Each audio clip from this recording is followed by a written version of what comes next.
This is the limitless Keith Lee. This is Brody King. This is Angel Garza. Will Ospreay. Hornswoggle. Pentagon Jr. The Mexican Ray Phoenix. King Ricochet. Concrete Rose, Sunny Kiss. And I'm here to ask you to stop what you're doing, take just one moment, and bask in the glory of the Busted Wide Open. Busted wide open. Busted wide open. Busted wide open. Busted wide open. Boston Wide Open. Busted wide open. Thank you.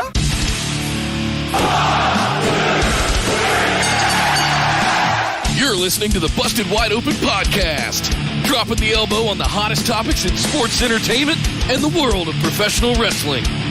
With your hosts, Nick Howell and Sir Ian Dangerous. Coming to you from the Orbital Jigsaw Network Arena in sunny Southern California.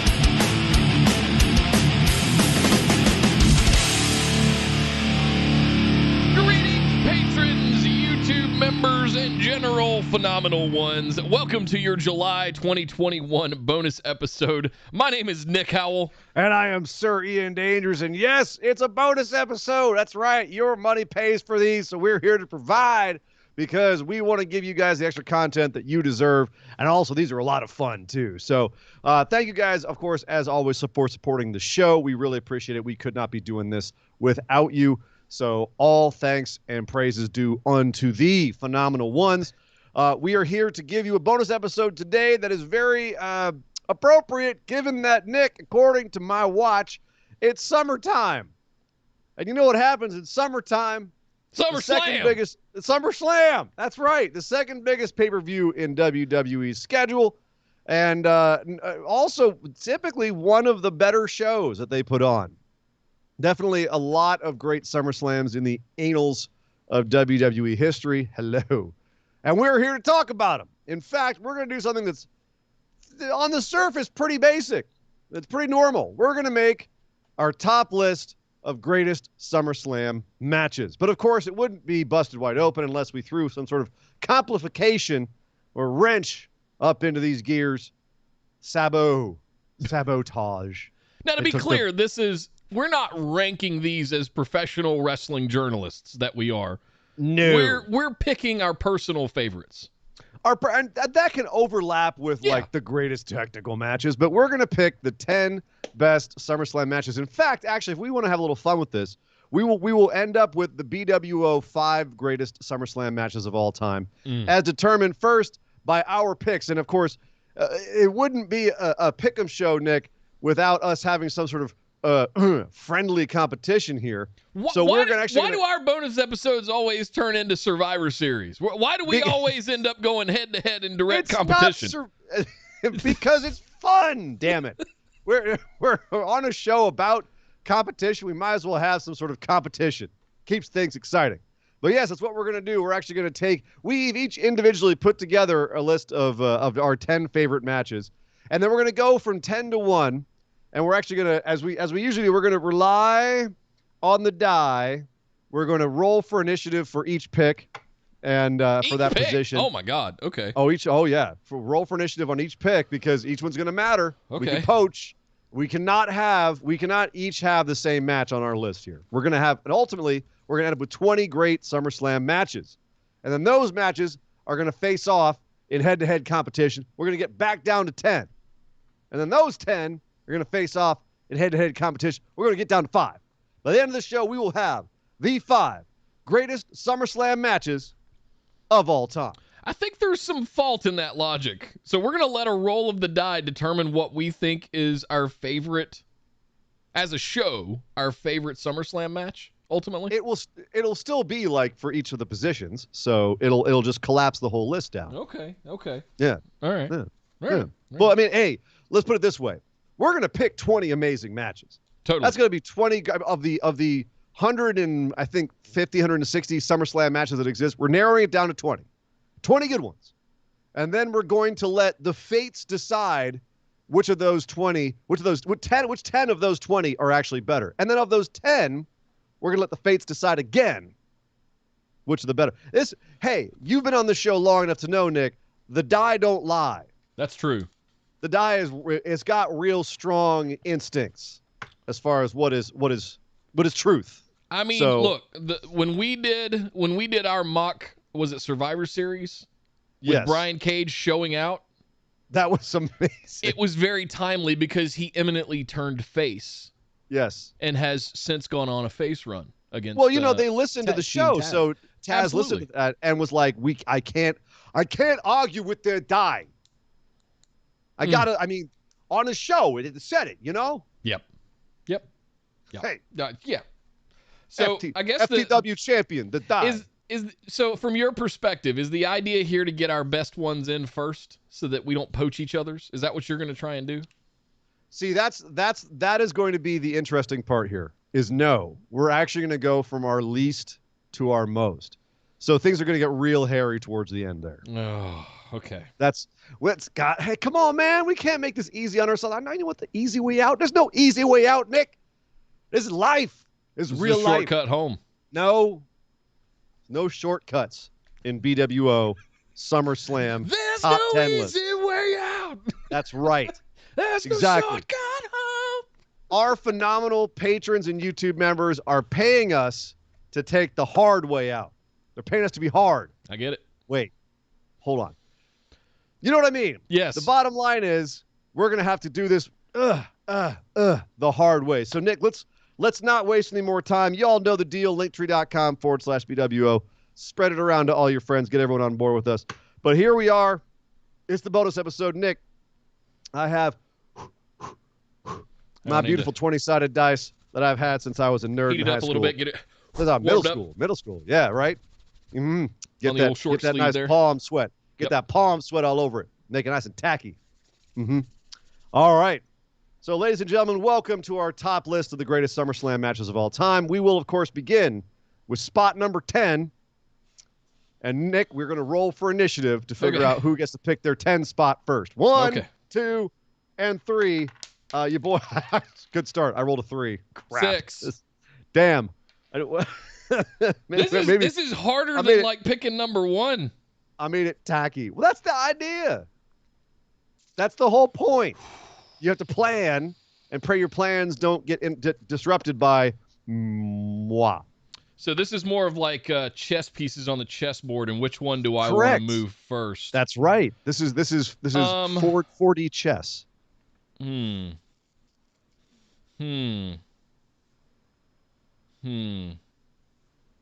I think I'm going to kick things off with SummerSlam 2013. And that was the interesting thing about SummerSlam 2013. It was a co-main event. Mm-hmm. That was the interesting thing that I remembered about this one. I am going to pick Daniel Bryan versus John Cena.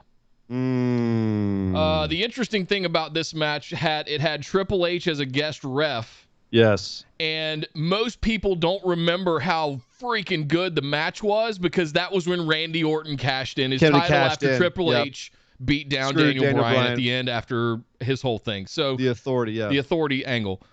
Mostly the match itself is overlooked by that cash in. Go back and watch the match between Cena and Daniel Bryan. It's fantastic. The funny thing about this list, I made this list and I promised myself this weekend I'm going to go back and watch my list. And I think after this, I'm going to go back and watch like all of the 20 episodes or matches that we end up coming up with.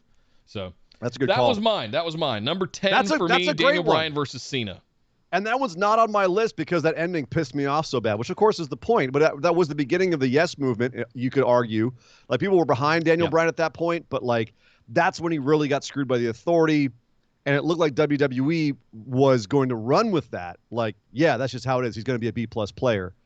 And the next year he had, that was WrestleMania 30 the next year. It was the big moment for Daniel Bryan. So this was arguably kind of the beginning of that storyline. Yep. So no, that's a good call. Thank you. Really good call. And that wasn't a fantastic match. Even call it that match, if you go and watch it, they call back Daniel Bryan and John Cena in that match. They call back to the very first match they ever had on, I think it was Velocity. Like they actually have like some incredible callbacks in that match to previous matches that they've had all the way back to their first match. So no, fantastic call. Good call. How about you? What was your number 10? Mine is also John Cena.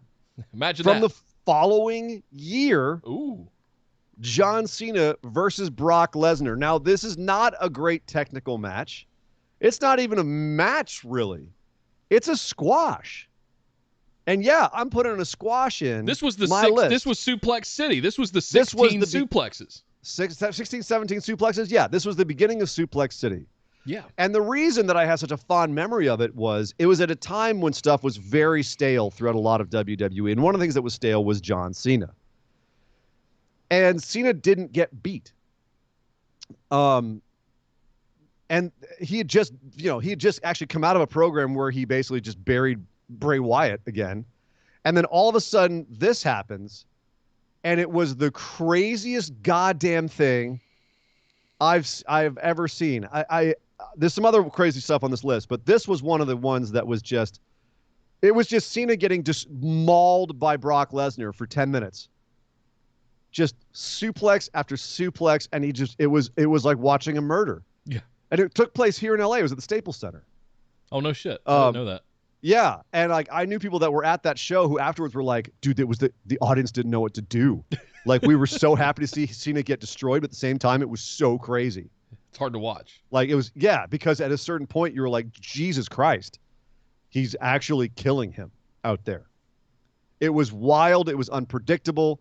It was unusual. And I think the uniqueness of it and also how it felt at the time. A lot of these are kind of going on like how I felt when I watched them the first time. Mm-hmm. This was like, I was riveted. I was on the edge of my seat, much more so than a lot of these more quote unquote traditional matches. So this very memorable, but I had to put this in. That's why it's at the 10 spot for me. Is it's not, it's not higher than that. It's a squash. Yeah. But my God, what a crazy match. Cena versus Brock 2014 is my 10 spot. So. I think the first half of these are somewhat interchangeable as the 6 through 10 position. There's a lot of, what you like, what you don't like kind of things that go into. The top one we're going to start fighting, dude. The top ones are going to get ugly. They really are. All right, the 9 spot. Let's roll for initiative here. Right. On the next one. 1, 2, 3. Another 3? What the hell is going on? 15. Son of a bitch. All right, go ahead. I was torn between these two for 8 or 9 because like I said, they're kind of all sort of interchangeable at the top of the list here. But what I'm going to go with is SummerSlam 2009. And I thought this one was interesting in the dynamics of it because of what was happening with both the superstars. One reaching their end, one beginning their rise. The fact that it was I'm referring to CM Punk versus Jeff Hardy. Oh, yes. Because it was Hardy at the time. You guys got to remember 12 years ago, Jeff Hardy was one of the biggest superstars in the world. He was lightning, right? Everybody was all over him. His contract was expiring, and he was teasing that he wasn't going to renew, which ultimately we know he didn't. CM Punk was still trying to make himself known, even though he was a 2-time champ already. He wasn't really in the position that he got to in 2011, 2012. He just wasn't there yet. The beauty of this match was at its end. It was a ladder match with the title suspended. Both of them, and it was a violent high spot match constantly. They both go out on stretchers, and you're sitting there going, are they gonna? Is anybody? Did Vacant win? Right? Punk comes running in at the end. Hardy comes out chasing. Punk punches him as they face off at the top of the ladder. Punk pulls the title down. So fantastic match, a lot of fun. You and I have a proclivity for ladder matches anyway. I'd be remiss if I didn't put this one in. But it's a fantastic ladder match for a championship. If you haven't checked it out before, there's a lot of goddamn good ladder matches at SummerSlam and throughout the history. Yeah. But that's a great one, man. That's a great one. It wasn't on my list either, but didn't make my list. But it easily could have. Yeah, that's a fantastic match. In my number 9 spot from 1996, I remember watching this live and just being like, what the hell is going on? Oh my God. Mankind versus The Undertaker in a boiler room brawl. Yeah. Winner has to claim the urn. This is when Paul Bearer turned on The Undertaker too. This is when Paul Bearer turned and joined up with Mick Foley with Mankind, who had just kind of started in WWE. It was a new monster weirdo character, and Undertaker at the time was big. He was very over. So for Mick Foley to be put in a program with Undertaker was a big deal for him professionally. And then to innovate a match like this where it's in the bowels of the building, and they did some work. This is before hardcore matches were a typical thing in WWE. It might have been one of the first proper hardcore matches in WWE, and those dudes put in some work. A lot of stuff you'd never seen in WWE before, spots you'd never seen. But at the same time, you also had this great story of, is Paul Bearer turning on the Undertaker? Why would he do that, and all that? So that was a great subplot as well. Very cool match, very cool story, very unique. Once again, very unique match in terms of WWE history, and also two of the greats to have ever done it. So now my number 9 spot, Foley Taker from 1996. I remembered that they had that match, but I didn't remember that it was in 96. I was thinking 97 or 98, and I didn't remember that it was at SummerSlam. That's one I definitely want to go back and watch again. You definitely might have to watch a couple of episodes leading up to it as well.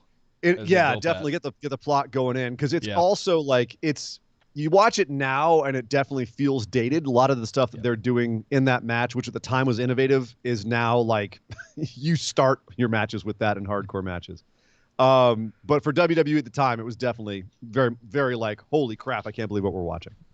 Wow, so 4 good ones so far. All right, and we haven't poached each other's list yet, because I didn't have that one on mine. Very civil. We've only done 2 slots, man. Let's not pat ourselves on the back yet. All right, rolling for initiative on number 3, the 8th spot. The 8th spot on our list of greatest SummerSlam matches of all time. Roll for initiative. 1, 2, 3. Oh, a natural 20, baby. Good. You wasted it on a 2. Destruction.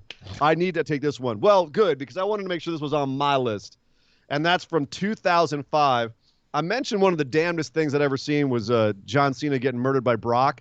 Well, that's probably because the damnedest thing I'd seen before that took place in 2005 at SummerSlam when Hulk Hogan and Shawn Michaels were supposed to have a 3-match feud. And that was what they had agreed to, was that they were going to have 3 matches. It was going to end in a cage match, and it was going to be Michaels winning all 3, but the first one Hulk Hogan was going to win, and then Michaels was going to win the next 2. And so Michaels turned heel for this feud and everything, and then we get close to SummerSlam for the first match, which again Hogan's supposed to win, and Hogan goes, I got this injury, brother. I'm only going to be able to do the 1 match. I can't really do any more than that. And Michaels is sitting here going, you're agreeing to do the 1 match that you're going to win. I do the politicking around here, pal, not you. I'm the politic boy, the sexy boy. That sexy boy. I'm not your politics boy. Politics boy. But anyway, so Shawn Michaels didn't get his way. The match went ahead with Hogan winning. But I'll be damned if Shawn Michaels was going to get away from this without letting Hogan know that he was not happy about it. So he decided to throw a bitch fit in the ring and oversell everything Hogan did, like Hogan was hitting him with cinder blocks. It was the funniest thing ever, was seeing him sell, like, because Shawn Michaels is a damn good seller. Yep. One of the best. He's already a big seller. So when he's going over, like, Hogan hits him and he flops across the ring and holds his face. Oh, God, my face. Hogan kicks him. He goes flying 10 feet in the air. It's amazing. And you could see Hogan getting so pissed off at him. And it ends up being a bloodbath of a match, too. Hogan bleeds like a stuck pig by the end of this match. It's actually a pretty damn good match, too, because it's Michaels. He still makes it a good match, but he's also selling like there's no tomorrow. It's amazing. I have to put this on my list. I still to this day enjoy this match so freaking much. I'm so entertained by this match, even though it's basically a grown man throwing a temper tantrum. I love this match. That's funny. All right.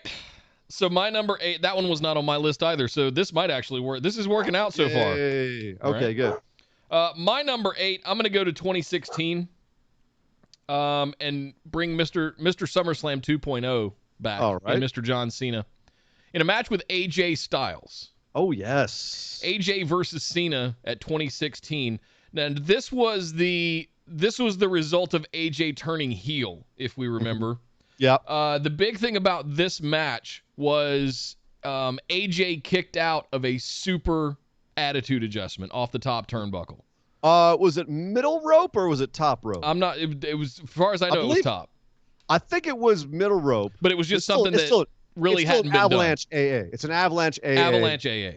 And it was still a big deal. The crowd popped as hard for that as they did as the finish when AJ kicked out of it. I'm still popping. And not to the crowd was hot. The match was hot. Two of the most proficient people in the ring having a baller match at SummerSlam. Fantastic. And, AJ's heel program went on. And it was amazing. So that was the one that kind of like marked him as being a top guy. Yep. Like that was the match where they went, hey y'all, AJ Styles is going to be around for a while. Yep. Yeah, he had just debuted. Was it that year he debuted? At Rumble? Year before. It was 2015, I thought. Yeah, year before. So he had been there 18 months. Yeah, he'd been there long enough to that was the one. Lose Jericho. That was the one that put him on the map. Absolutely. Yeah. Totally agreed. Yeah. I remember in those days it was a big deal if you could beat John Cena. Yep. Especially kick out of his finishing move. His super finishing move. Yeah. That was a big, as I recall, Cena won the program, but this was definitely this was the match that mattered. Totally. So great call. Great call on that one. You're right. It's very friendly so far. Yeah. Well, we're moving on to the 7 slot and things can start to get ugly. A little ugly here. Maybe not. I don't know. Mine I don't think is on your list. We're still in the personal preference part of the list before we get to the ugly stuff. All right, so roll for initiative for number 7, the 7 slot. 1, 2, 3, 16. Ya boy got 16. We tied. We have to roll again. Oh my. Okay. 1, 2, 3. A 10. Beat a 10. Oh, buddy. My number 7 slot is also pretty recent. And it's just. I'm going to admit right now, it's probably recency bias. Okay. I don't care. It's still one of the matches that I go back and I watch and I get the most massive mountainous goosebumps when I see this match. It's another one that's not even really a match. It's a squash. 2019, the debut of The Fiend against Finn Balor. And he squashes Finn Balor. It's just a murder. But the build-up that entire summer for The Fiend's debut, we'd seen The Fiend show up and murder Finn on the I think it was the Raw previous to this, whatever the Go Home show was that they were on. He showed up and took out Finn Balor. So we'd seen what The Fiend looks like. We knew what The Fiend looked like, but we'd never seen his entrance. And I still to this day will argue that a pure Fiend entrance, it might be one of the greatest entrances of all time. And this one, the first time you saw it, and you saw all the accoutrements, the severed Bray Wyatt head with the lantern in his mouth, the newly remixed music, the lights, just the look of the Fiend coming out, and Balor kind of selling it like, oh shit, what have I got myself into? Yeah, literally shitting himself in the ring. Yeah, he had a lump in his pants in the front and the back for once. Yeah. So yeah, that's simple. It's just the kid in me lost his god. The kid in me and the horror fan lost their collective goddamn minds. Yeah. Over this match, and then to have him destroy Finn Balor, who at the time was, he's not the top guy. He was a big dude in WWE at the time. Destroy him, send him off to NXT. That was crazy. So this one had to be on my list. Fiend Balor, 2019. I will never forget that moment. And I think we were all kind of anticipating what that was going to be like after the summer buildup of Firefly Funhouse TV shows, right? We were all kind of wondering. I got to admit, I'm a little torn on this one. I've got 2. Nope, I know which one I'm going to do. Number 7. And this is probably going to start to reveal some of my favoritisms and bias if we kind of trend this a little bit. SummerSlam 2013, the other of the co-main events that I picked in the number 10 spot. In the number 10 spot, I told you Daniel Bryan and John Cena. Do you remember what the other one was? No. 2013? It was Brock Lesnar versus CM Punk. Oh, it was CM Punk. Yes, where the best Paul versus the Heyman Beast. turned on Punk and represented Lesnar. Yes, that's right. That's right. That was a great match. Good And the call. dynamics of the whole thing. Like SummerSlam. Oh, yeah. Y'all, don't sleep on SummerSlam 2013. 2013, yeah. It was dope. Like the co-main events alone right there make it one of the better ones.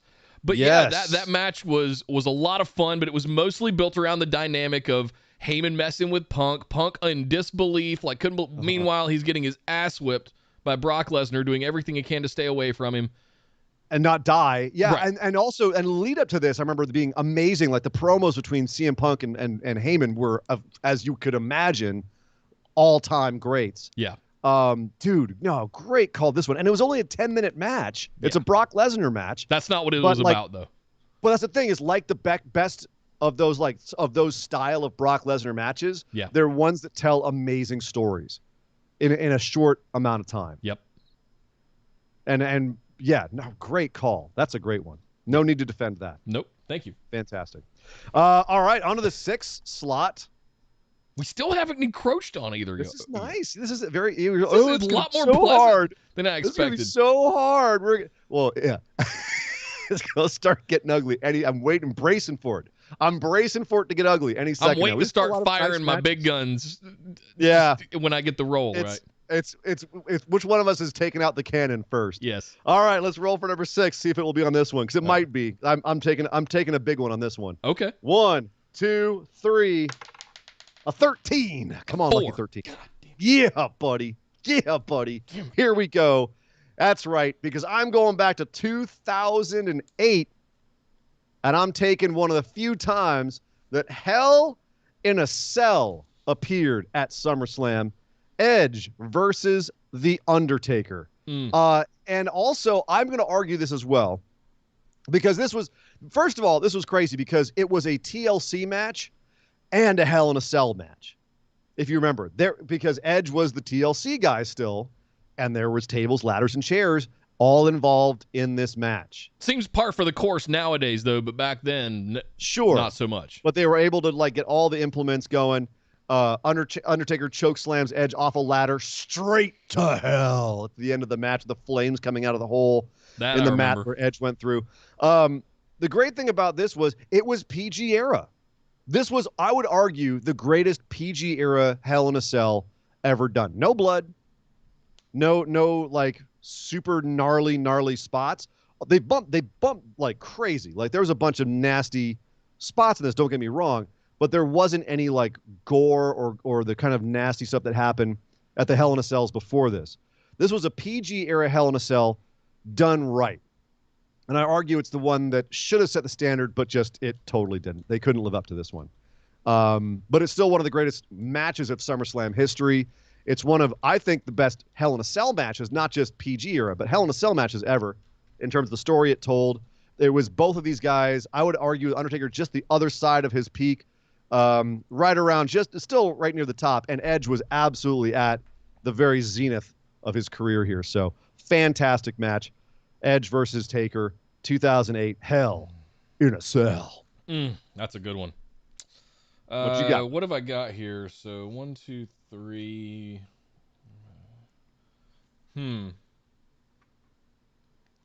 This is tough because I didn't have that one on my list either. Nice. But I would bet the front 5 is going to look very similar. I suspect you are correct. I suspect you are correct. So here's what I'm going to do. Uh-oh. Are you going to take one of those front 5 and try to get in and out? I'm going to save them. Okay, good boy. I'm going to be smart. Yes. Okay. 2015, SummerSlam. Okay. Ooh. Hot off of the Seth Rollins cash-in versus John Cena for a winner-take-all WWE Championship versus United States Championship match at the Barclays Center. And this was the famous Jon Stewart interference. Yeah, match. terrible. It was. I think the acting and the performance between Cena and Rollins made this match. Yes. Barclays Center being the sixth man, the main character there. Barclays is always hot. They were hot for these guys. Prime Authority era kind of stuff with This is Seth. wild. This is wild. Your recency bias is showing. You've got 2013, 2009, 2016, 2013, 2015. Huh. You're right, though. It's an entertaining match. Very entertaining match. Yep. Like you said, this is Seth right at the height of his heelery. When he was having a quote unquote feud with Jon Stewart, who came out and then hit Cena in the stomach with the worst stomach chair shot ever. And then he run out of the ring with the chair and then go, oh crap, I was supposed to leave the chair in the ring, and run back into the ring with the chair Something and like put that, it down yeah. so Seth could stomp Cena on the chair. Oh, But Jon ultimately, Stewart. Seth wins double champ, all that good stuff, right? Seth Yeah. Rollins beats John Cena at SummerSlam. So everybody that says John Cena wins everything, I mean, no, Not he at doesn't. SummerSlam. Not at SummerSlam. He doesn't. He might be Mr. SummerSlam because of the matches and the prestige of the matches, but he's not winning them all. Every single one that you've mentioned, he's lost. Yeah. And the one I mentioned, he's lost. Huh. So, and that's he lost. Yeah, 13, 14, 15, 16. He lost straight. And that was one of my alternates I was saving in case we overlapped. Because we haven't overlapped yet, I wanted to throw that one in there because I want to save the main ones that I wanted to, wanted to get to. It's time. We're in the top 5.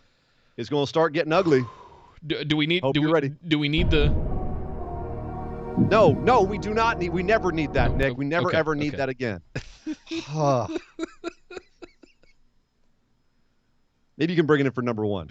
Okay. It starts getting really ugly. When it starts getting really ugly, We'll can be use real that dramatic about how we describe it and set it up. They're perfect. Yeah. All right, roll for initiative for the 5 slot. 1, 2, 3. Oh, a 20, baby. Oh, nice. Yeah, that was a good one. I got a 16. Okay. Ooh, that's a war. All right, I have a feeling this might be one of yours. We'll find out. From 1998, another ladder match. A match for the Intercontinental Championship. Yep. A match that put 2 future Hall of Famer main eventers on the map. This is the one that I remember watching it live and going, holy crap, these guys are my favorite guys. They're going to be huge. But it was still very early in both of their respective careers. They were mid-carders at this point. Their whole factions were having a feud. This was the Nation of Domination versus D-Generation X feud. The infamous one that had the blackface in it. This was The Rock versus Triple H at SummerSlam for the Intercontinental Championship. The Rock, the heel champ, Triple H coming in as the baby face. And they had a damn fine ladder match for the time. It was not, there was no flippy spots. There was no fancy schmancy stuff. That's the thing that I call out about that match. It was pure violence. It felt hard hitting. Yeah. It felt like a brutal ladder match, not like a spectacle ladder match. It felt like when people talk about how ladder matches used to be, this is what they're talking about. Yeah.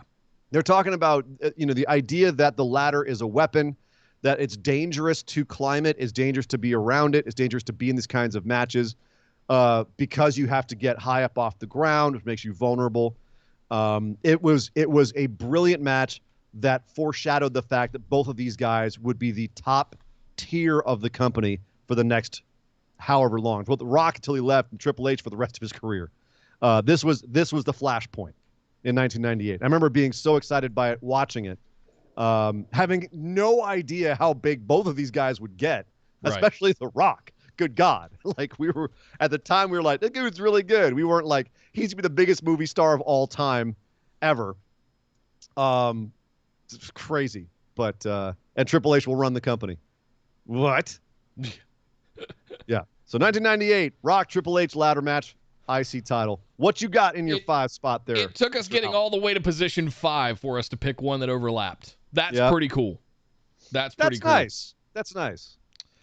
How very civilized of us. Yeah, all right. So I'm going to have to put this one in the 5 spot looking at the other I'm 4 nervous. that I've got here. I'm nervous. 2002, Okay. Kurt Angle versus Yes. Rey Mysterio. Rey Mysterio. Ray's first pay-per-view And you match. got to this was Ray's first pay-per-view. He was brand new. He was an absolute white hot babyface. He had a huge opportunity here against Kurt Angle. And overall, SummerSlam 2002 is regarded as one of the best ever SummerSlams. And it was being part of that kind of intrinsically rubs off on that match as well. I mean, the match itself was fantastic. The whole pay-per-view was fantastic. But the thing there was it was the emergence and the rise of Rey Mysterio in the WWE. So that was my number 5. Not much more to say about that one. And it's only 10 minutes long. Yeah, it's not much of a match, but they squeeze a lot into so the 10 minutes. Buttery smooth. It is parquet. Yep. It is insane. That was actually the great. first match I wrote down on the list when I was writing all these down. That was the very Really? first one. Yeah. No kidding. Yep. No, I'm not mad at you for that. Great one. Great one. Great one. We got some Now it gets fantastic. interesting. Okay. Yes, it does. Because I've saved all my big ones for now. I'm taking a big daddy on this one. You better pray you win this role. On 1, 2, and 3. Another 20. Fuck. Right there, baby. Go ahead. Right there. I Nice little believe you. I believe All you. right. Damn it. Yeah, you ain't gonna like losing this one. Because I'm going to the year in the year 2000. I know what it is. Yeah. You know, you have to. If it's from now, 2000 was a great SummerSlam. It was. Another one, just like SummerSlam. 2002. Another great. 2000, 2001, 2002, all great SummerSlams. All great. Yeah. 2002 might be one of the best ones. The 2000's in there as well. And 2000's also notable for being the first time that a now very famous match style was performed in WWE. We'd had some variations of this leading up to it, but we'd never had the full deal. We'd never had all 3 of these teams in a match together with all of their implements of destruction at the same time in the same place. And it's always going to overshadow by the WrestleMania ones. The second one of these took place at WrestleMania, and it was kind of a bigger deal. This was the daddy. This was the one that started it all. TLC, Tables, Ladders, and Chairs 1 from 2000. The Edge and Christian, Hardys, and the Dudleys going out there and blowing everyone's minds with this match. The spots, the ingenuity, the innovativeness, the risk-taking, the spot where Bubba Ray got thrown off the ladder onto like a stack of 4 tables, and they all exploded beautifully, the way that tables do when they naturally explode. I mean, you don't cut them, you don't prep them, you don't gimmick them. Yeah, I mean, Nick, I know you had this on your list. You had to. This is one of your favorite matches of all time. What do you remember about this match? The only thing that you haven't already said is that it was the thing that kind of put Edge and Christian on the map.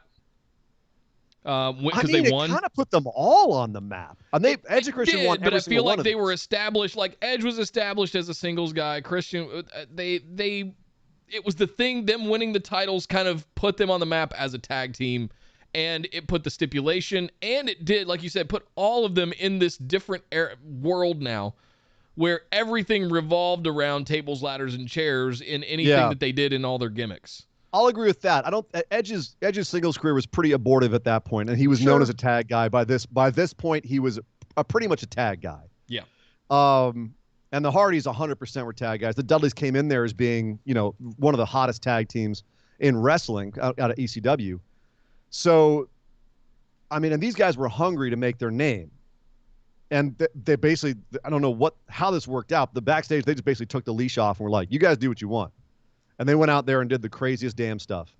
Just to, these were guys that I think for the most part never expected to be the top of the card. And so they were out there just showing everybody else, like, look, we're going to be on this spot in the card. We're going to steal the show. Yeah. And completely accomplished. We're still talking about it today, and it's my number 4 slot. It's one that I go back probably once a year and watch, just for my affinity towards TLC matches now. Mm-hmm. And, I mean, just watching Bubba Ray power bomb. I think it was Edge off the top of the stands, just through tables. Magnificent. The whole Absolutely thing. magnificent. Crazy match. That's my number 4 slot. What do you have in your 4 slot there, sir? I'm scared you're also going to pick the other ones that I have in the 3. So I'm going to pull one of my alternates out. I wasn't sure whether to rank this one or not. Okay.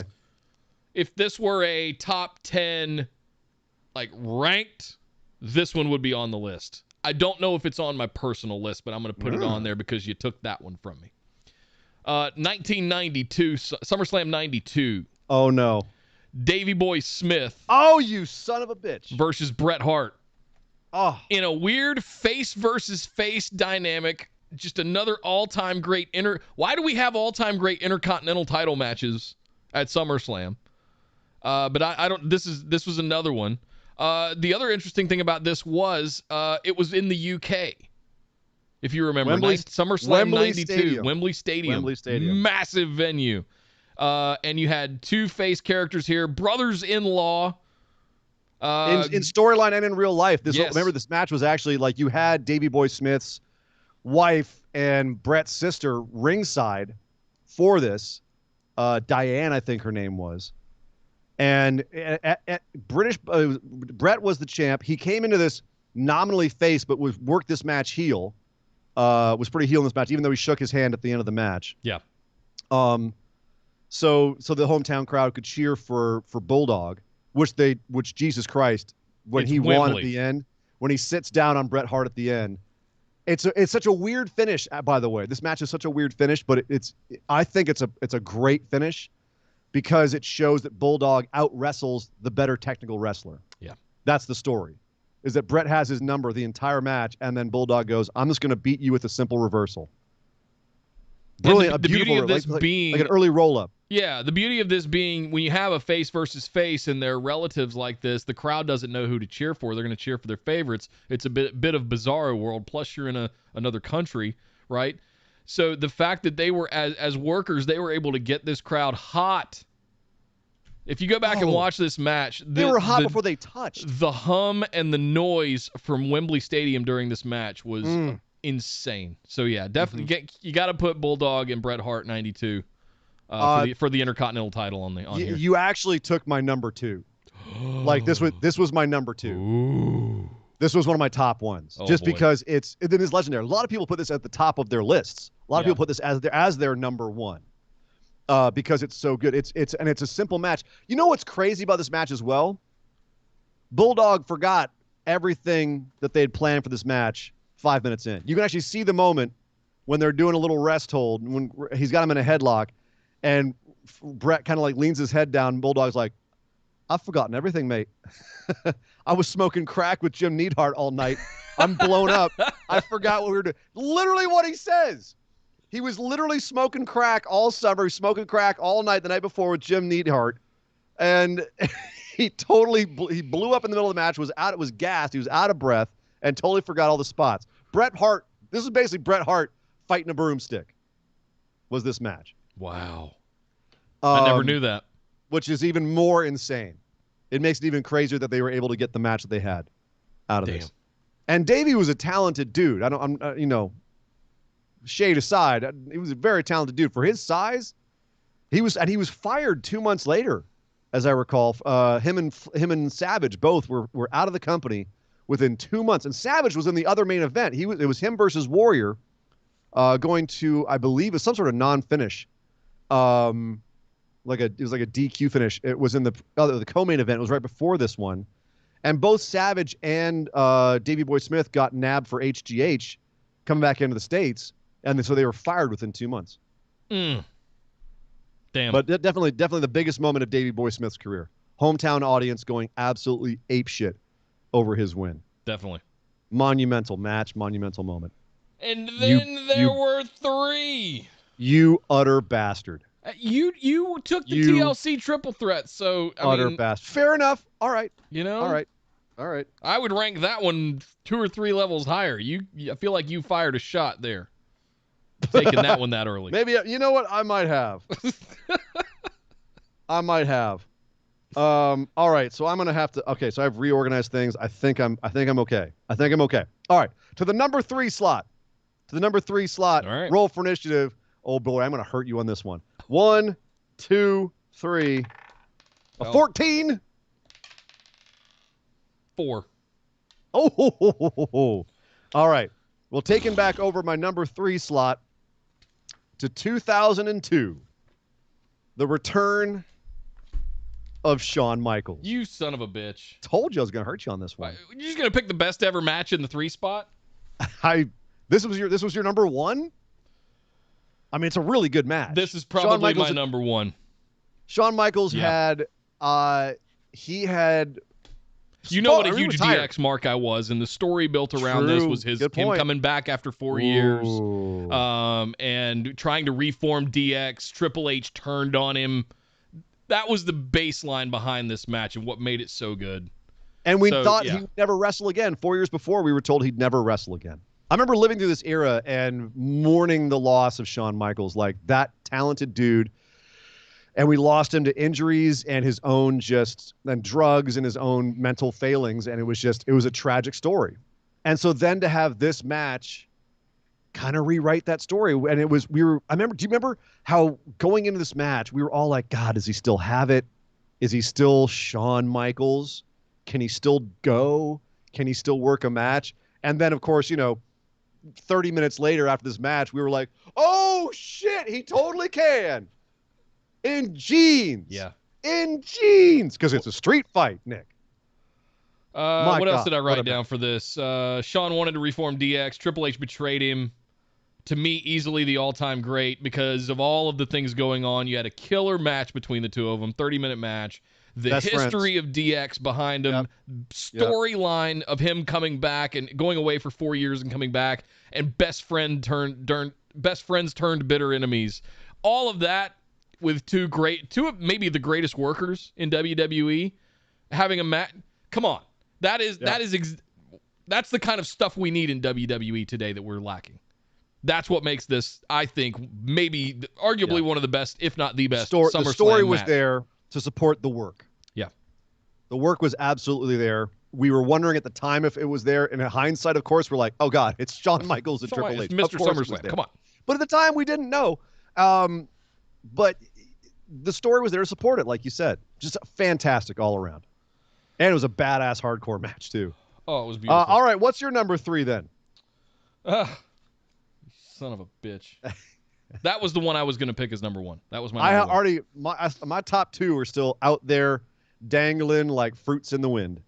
So there's only one other one that I've got. I mean, I got to go down my list. Number 3, I'll pick Angle versus Lesnar at SummerSlam 2000. Again, SummerSlam 2003. If my markery for SummerSlam 2003 isn't shown through yet, here's the deal, guys. I've picked a lot of Lesnar matches, but this one, they all have reasons, right?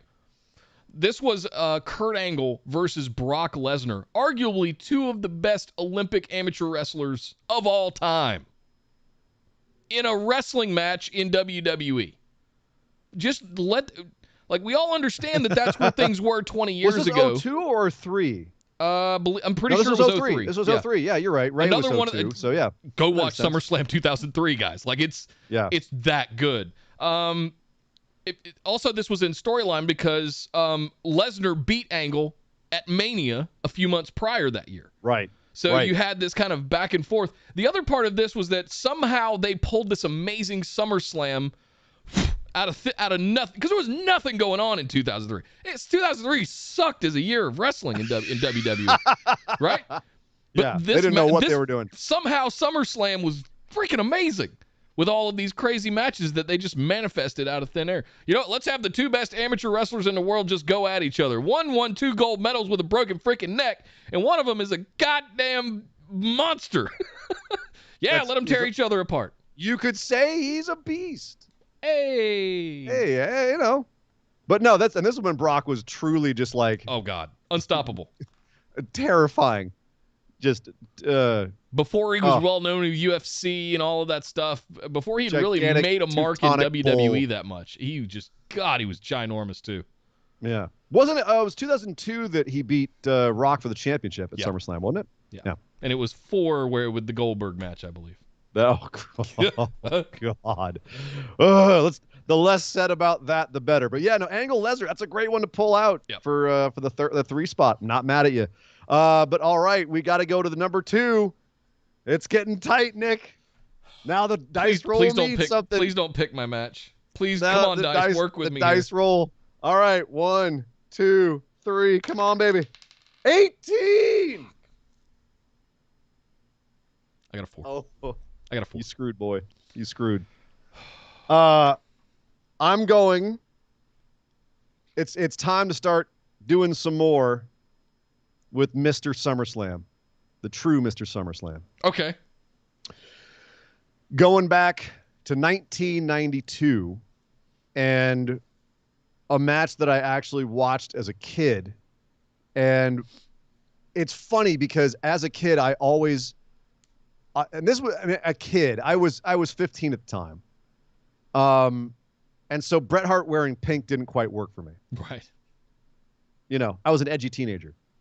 And I couldn't quite get my head around why this guy was so badass, but he still wore pink. Is he flash? But he's not flashy. He's not like, if you're wearing pink, you should be a character that's much more flamboyant and big and whatnot. And he wasn't. He was very workmanlike, very serious, very dour. And I'm like, is he an assassin? Why is he called the Hitman? This was the match that I finally understood it. Because it was him versus Mr. Perfect for the Intercontinental Championship. Perfect was the heel champion. Bobby the Brain Heenan was his manager. And Heenan was on the call for this as well. He was announcing. This was the 91 match, right? 92. Did they have 2? 92 was Bulldog, the one that I just did in Wembley. Oh, excuse me, 91. I'm sorry, I wrote it. You're right. Yeah, 91. Yeah. I wrote it down incorrectly. My bad. My bad. All good. My bad. Anything Bret Hart in this era is just okay. 91. Excuse me. I copied down my note incorrectly. I had it correctly up here, but down here I put 91. Thank you very much. Bret Hart versus Mr. Perfect, and Bret Hart, he wrestled this match perfectly. Kicked out, first man, not the first man, one of the first guys to ever kick out of the Perfect Plex. Yeah. I certainly on a big stage. It was a big deal that he kicked out of the Perfect Plex. And then also the finish of this was beautiful too, with him on the ground afterwards, and he grapevines Perfect's legs, and then is able to transition over into a sharpshooter from being on his back. Just an absolutely beautiful finish. Perfect taps out right away because he had a really bad back going into this, and he was somehow still able to work an absolutely all-time classic match with a completely messed up back. So it shows how great he is. And he was willing to go out there. He even said, he was like, I wanted to go out there and put Bret over. This was his big coming out party. This was the one where was supposed to take him from being a tag team guy to being like a major player. And I wanted to make him look really good. Not that he can't on his own, but like Perfect wanted to be the dance partner. And I can only imagine if Perfect had been 100%, the kind of match we would have had, if this is the kind of match that we had with Perfect not at 100%. And he's criminally underrated as a wrestler. He didn't have that much time. He's not constantly injured and all that kind of stuff. But I mean, Mr. Perfect is one of those that I look back on and go, damn. God, he's good. And this was, if I remember right, this was like a 20-minute match. This was just wrestling butter. This is wrestling 101, like advanced, just super perfect kind of wrestling match. 2 of the best technical guys in WWE at the time. Brilliant. And it's funny you're reading that from Perfect. This was kind of the launch of Bret Hart around this time. Yeah, absolutely. Him and Bulldog in 92, and the one I'm going to call a couple of years later. Yeah. You bet. Oh, no. You took my number 1. Oh, no. I'm coming in. What are you doing for number 2? What are you doing for yours? Well, we're gonna fast forward about 3 years because I already called Davey Boy Smith versus Bret Hart at Wembley in 92, and you just called Mr. Perfect versus Bret Hart in 91. And there's no other Bret Hart match that can be in the top 2 except the time that was about 5 months after they had their championship steel cage match at WrestleMania. No. Brother versus brother, Bret versus Owen Hart at SummerSlam 94. Oh, you bastard. Oh, 0-1 WrestleMania. Brett won SummerSlam to get it back. And I wrote down some fun fact. This was my number 2, Shawn Michaels versus Triple H. Or sorry. Shawn Michaels Triple H was my number 1. Fun facts about this one. This was actually in the shadow of the Undertaker versus Undertaker gimmick, if you remember that actually main evented at SummerSlam 94. Bret Hart versus Owen Hart did not main event SummerSlam 94. No. Crazy. It's nuts. Fun fact that I found while looking up some fun little trivia about this. Vince and Pat Patterson actually wanted the feud with Bret to be with Bruce Hart. Yeah, and look at what Owen became off the back of this feud with his brother.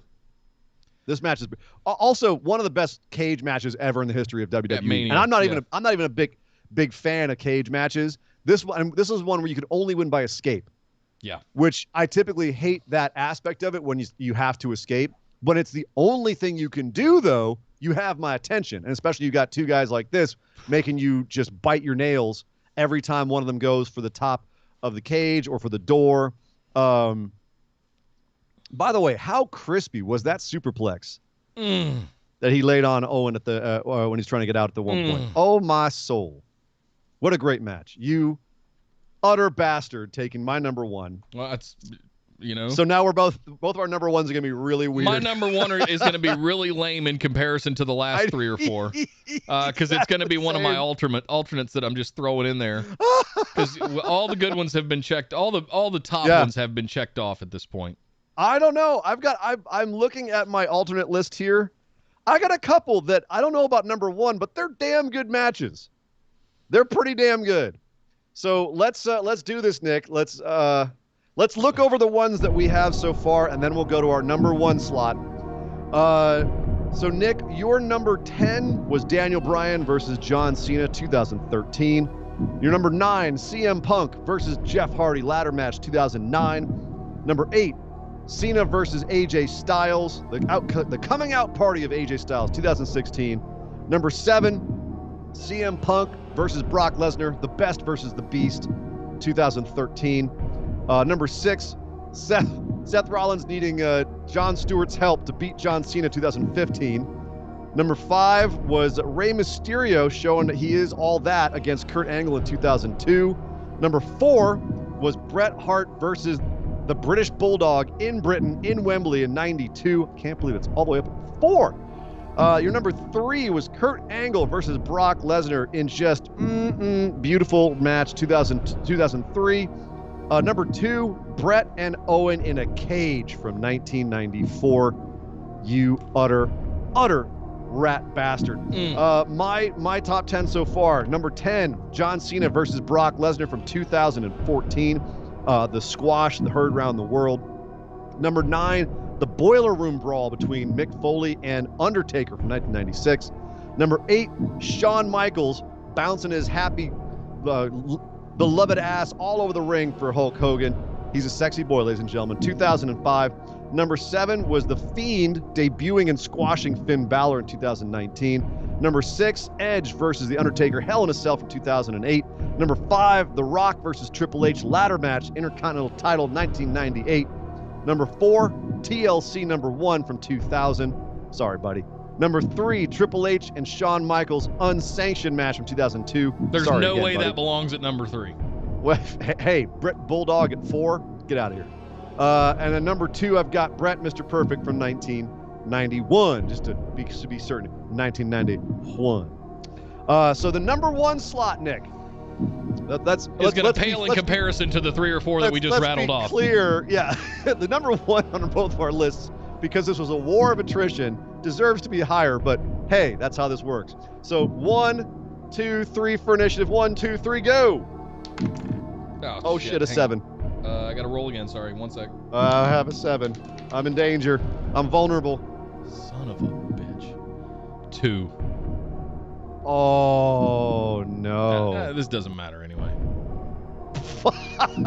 Now that is a sore loser right there. That might be a That sore doesn't- loser. Like, doesn't I've matter. named all my matches at this point. Doesn't matter. Whatever. I mean, if you can get through all whatever 15, 16 matches that you just rattled off, Ian, those are easily in the top. All of those will be in the top 20 SummerSlam matches of all time. Well, I've got one we haven't mentioned. Okay, let's and hear I'm it. shocked it hasn't been mentioned, and it deserves to be somewhere on this list. Okay. I don't know about number one, but maybe for the irony of this show, it can be number one. Okay. And I don't want to take it because I think it'd be funnier if you took it for your number one. And I do have an alternate number one. I just don't know if you're going to pick this one. I need you to pick it if I'm going to pick my alternate. This music's not helping. That's the point. Do I think, Nick? I think you should do which of the matches you liked better. Not about what I might or might not pick. Do I have the option to go back and change it if you don't do the right thing? Why not? Or can I hint to you what your number one should be? No? Okay. Give me the year. Of the one that you should do? The one that you think I'm going to do. Let me do that. Mine is from 2004. Oh. Okay, it's not the one I think it is. Yeah. Damn, 2004. All right, then I'm going to have to do it. I'm going to have to go to 2005. Okay. I'm going to have to go to yet another ladder match. Only this time, it's not a championship belt hanging above the ring. No. It's a briefcase. And in that briefcase are some papers. Some papers that determine the custody of a young blonde-haired child who is ringside for this match, watching as his father and his poppy fight for his future. The custody of Dominic ladder match between Rey Mysterio and Eddie Guerrero is my number one pick. Oh, that's brilliant. And the only thing I gotta say is about that was I forgot that was at SummerSlam. Where the F is Vicky?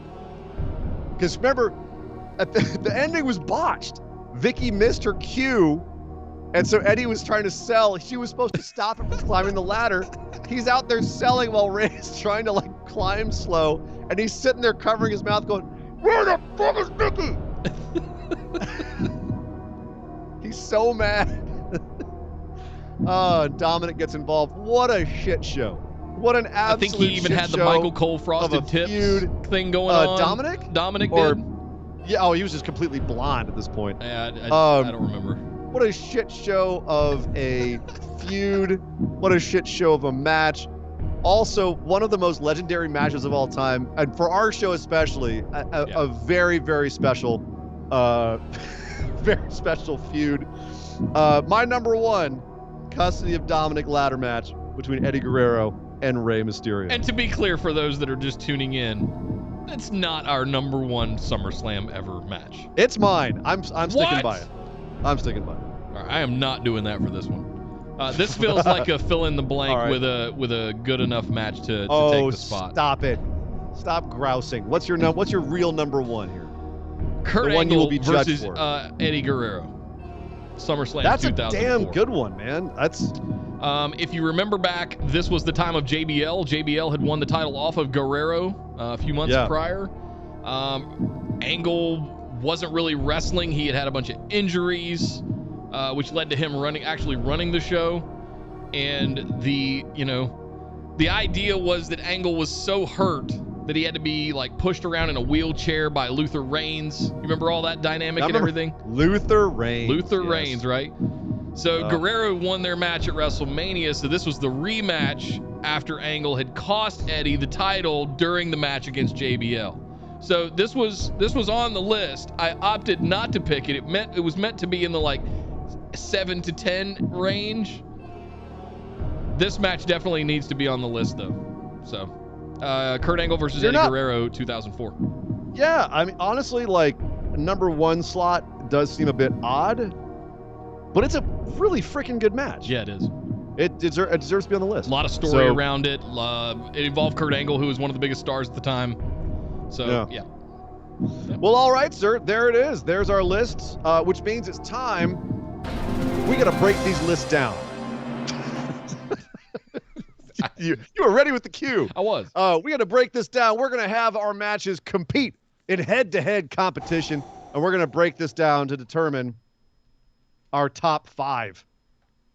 This is going to get ugly real quick. All right. Our 10 slots are going to compete. That's so yours is Daniel Bryan versus John Cena 2013. Mine's Cena versus Brock 2014. The squash heard around the world.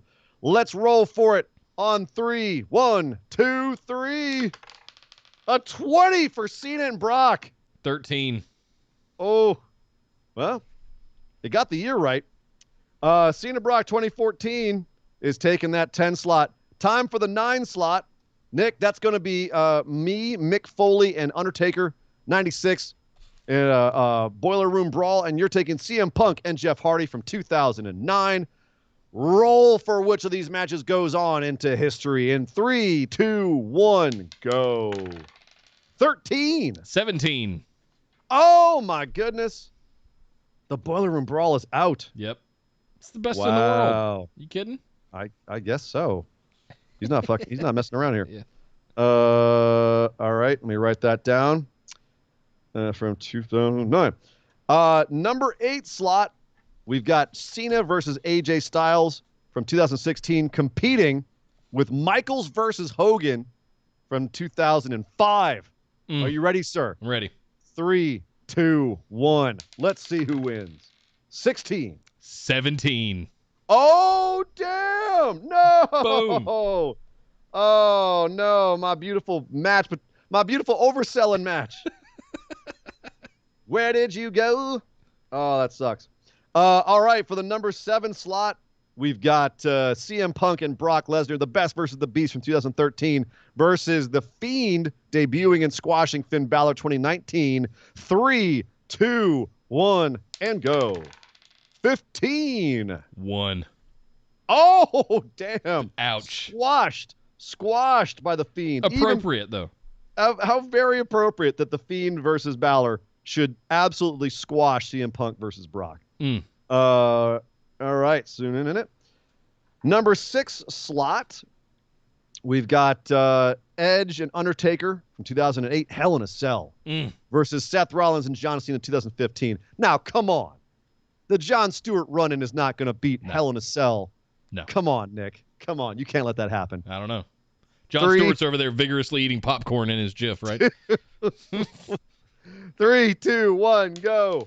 Oh, shit. Sorry. 8. Oh, shit. 8. Come on. 7. Yeah. Damn it. Oh, thank God. Oh, that scared the crap out of me. Don't do that. My goodness. That was almost a travesty of history. To the 5 slot, Rock Triple H Intercontinental Ladder match from 1998 versus Rey Mysterio, Kurt Angle, 2002. 2 damn good matches. Damn. Who's coming out on top? Nick, 3, 2, 1, go. Oh, a 5. 2. Oh! Wow. I am not rolling good today. That's okay because I think The Rock Triple H deserves to be in that slot, frankly. I agree. That's just me. I agree. Over to the 4 slot, TLC 1 from 2000 versus Brett and the Bulldog in Wembley in 92. This should be a fight for the number 1 slot, but it's happening in the number 4 slot. Oh, my God. This is going to be a bloodbath. If one of these is off the list right there, it's oof. Okay. This is how it's going to be. Here we go, Nick. In 3, 2, 1. Come on, big money. 13. Natural 20. Yes. Okay. Thankfully. Thank God. Yeah. You know what? TLC deserves to be on the list, but Bulldog and Brett needs to be on the list. Oh. Okay. Our reputations will be intact. Yes. Number 3, Angle and Lesnar from 2003 versus Triple H, Shawn Michaels, unsanctioned from 2002. You better throw this one, sir. 3, 2, 1, go. Natural 20. for Nice. Triple H and Shawn Michaels, as it should be. See, this is why, Nick, when you question the dice, Yeah. this is how you know. There is a force that exists in the world that says, no, that unsanctioned match is the shit. Natural 20. Bam. Triple H versus Shawn Michaels is the best SummerSlam match ever, period. I'll go on record here and say it. All right. Well, let's see if the dice agree with you. But we're going on to number 2. Oh, Bret this Hart one's going to be brutal. facing himself. It's either him and Owen or him and Perfect, 94 or 91. Ooh. Which one of these? I'm happy with either one. I mean, I think Owen's a little better, Owen's but better. Yeah. But let's see what the dice says. With condolences to Kurt Hennig, right? You're right. 3, 2, 1. 3. I got a 3 too. We have to re-roll. Oh no. Oh. That's not good. That's not good omen. Tied. These matches are so evenly tied. Bret Hart fighting against himself. Oh my goodness. Okay, I'm sweating. I'm a little nervous. Yeah. I'm glad you turned off the music. Yeah. 3, 2, 1, go. 2. Oh no. You didn't. Did you roll a 1? Shut up. How did you botch that, dude? Wow. I rolled a 1. Wow. You had I'm sorry, critical, Owen. critical failure. Critical failure. Unbelievable. Wow. I'm sorry, Owen. Rest in peace, buddy. I have failed you. Oh, Jesus. Well, this is going to be an interesting list. And to the number 1 slot, Eddie Guerrero versus Rey Mysterio, custody of Dominic match from 2005, or Kurt versus Eddie from the year before. Nick, are you ready, sir? I'm almost. Okay. Now I'm ready. 3, 2, 1, and go. 15. What? No. Hang on, sorry. 12. Yes.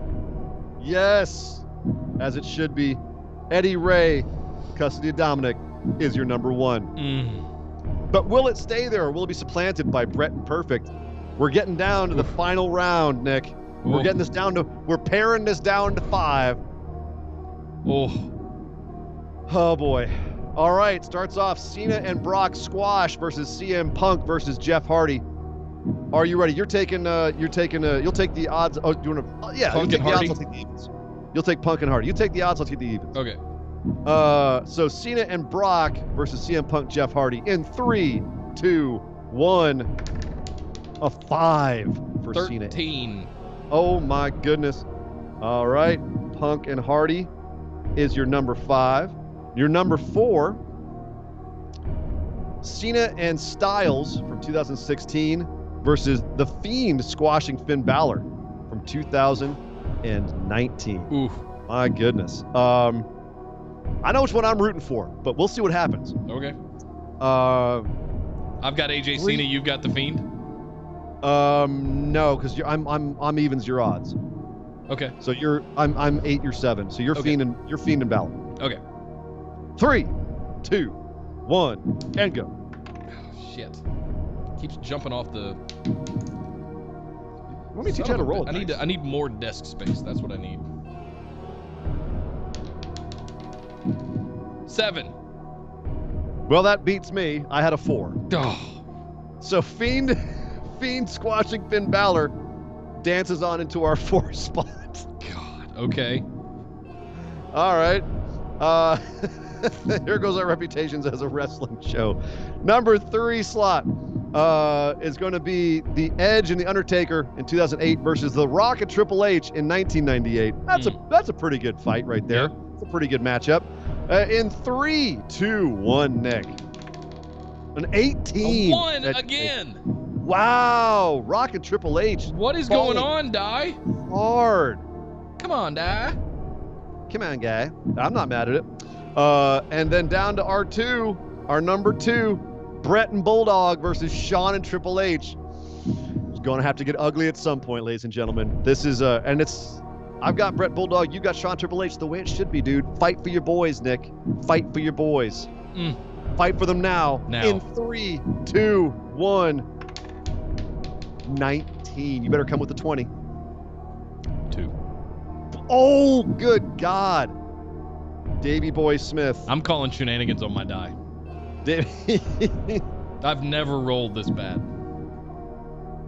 All right. Hey, Brett Bulldog is not a bad one to win. No, but it's no Triple H. Can't be too mad at that. Shawn No Triple H, Shawn Michaels. That's true. And now for our number 1 slot. Bret Hart and Mr. Perfect from 91 versus Eddie and Ray, custody of Dominic. Who will come out on top? In 3, 2, 1. 14 for Eddie and Ray. I saved the day with a 15. Oh, Bret and Mr. Perfect win the day at your number 1 slot. Our top SummerSlam matches of all time. CM Punk versus Jeff Hardy from 2009. The Fiend and Balor from 2019. Edge versus The Undertaker Hell in a Cell from 2008. Bret versus the Bulldog at Wembley in 92 is our number 2. And number 1, Bret Hart versus Mr. Perfect from 91. All right. All right. All right. All right. And look at hey. Bret Hart in the first 2 spots I can get behind. Bret Hart in the first 2 spots, Edge and Taker in number 3. I'm not mad at that.